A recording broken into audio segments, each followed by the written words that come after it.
When it comes to the issue of abortion, it has become America's Holocaust.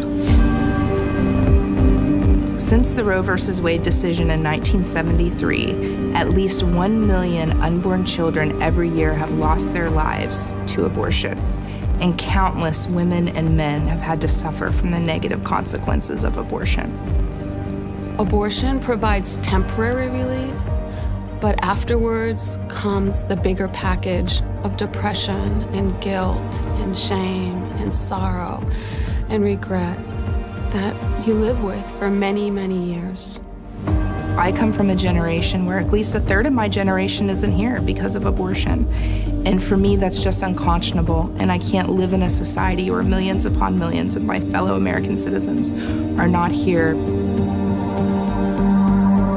We did a lot of research, and one of the things that we discovered is that there are women in the church having abortions. Our research found that 4 out of every 10 women who has had an abortion was actively going to church at the time of her abortion. And the reality is that when it comes to the abortion issue and the life issue, the church has not really been using that transformative power that it has around this issue. It's been an issue that's been outside of the church when the problem is inside the church and the church has a call to the broader culture. So we're inspired around this project specifically to do that.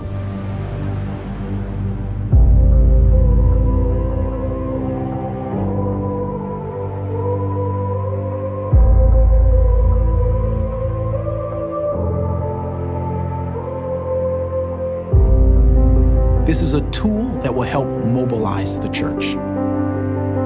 Most pastors I know are concerned about the well-being of people in their church as well as outside of their church. Well, we need to be as equally concerned about the life in the womb. And so because it's an issue of life, and God is the author of life, that we must be in life-related issues. For us, it's a priority, and I think it should be a priority for any pastor who's concerned about comprehensive ministry. As a Christian, our hope should be Christ's hope. And the last thing that he said was what? Go and make disciples of all nations. And certainly God has really given us an opportunity, a unique opportunity in this day and age in our culture for this life issue to be an amazing vehicle to help make disciples for Jesus Christ. A life disciple is someone who is willing to work with women and men as they are facing a pregnancy decision. As a life disciple, we have the honor and the privilege and the blessing of walking with people in the middle of their crisis.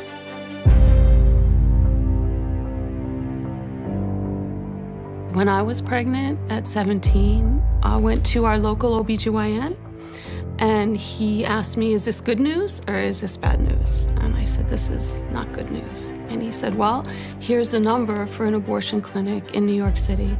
And that was really the extent of the counseling that I had, or the care. You know, it was like, if this is an unplanned pregnancy, abortion is the solution. And if I had a life disciple at 17, I would have chosen life instead of abortion.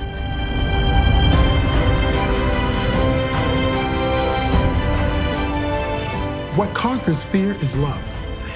And when you envelop this lady with love and encouragement and compassion, that I want to cry with you, I want to laugh with you, I want to embrace you, I want to love you, you've opened up the door to share the gospel. So the Bible is clear that God has authored life, He sustains life, and His goal is that we might have abundant life that Jesus Christ offers. And of course, the church is the best place to offer all of it. I firmly believe the more educated people are about the abortion issue, the more and more people become pro-life and want to protect unborn children and women and men from the destruction of abortion. Because that's really to the core of how we solve the abortion issue in our country, is to reach the people that it's impacting the most.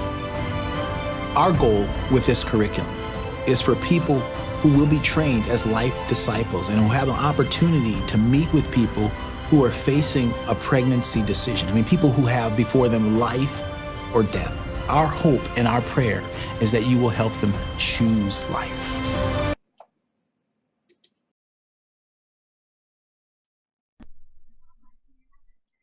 Kate, you know, the one thing that stood out to me the most in that video was that the church can participate in not only a ministry, but a mission when they partner with someone like the Pregnancy Care Center.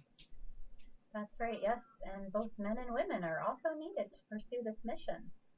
Being a life disciple is exactly what our volunteers at the PCC do every day. Yeah. They offer the hope of Christ to clients by talking to them about their relationship with Christ and by offering to pray with them. Friends, we are looking for you. If God is calling you to this ministry, we need life disciples to come alongside of us and be willing to reach out to those who need to know that our God loves them with an everlasting love. No matter what's going on in their life, whether they're the son or daughter of a single mom or they're the pastor's kid. If God is speaking to your heart today about partnering with us, call or email us today, and let's Give life together.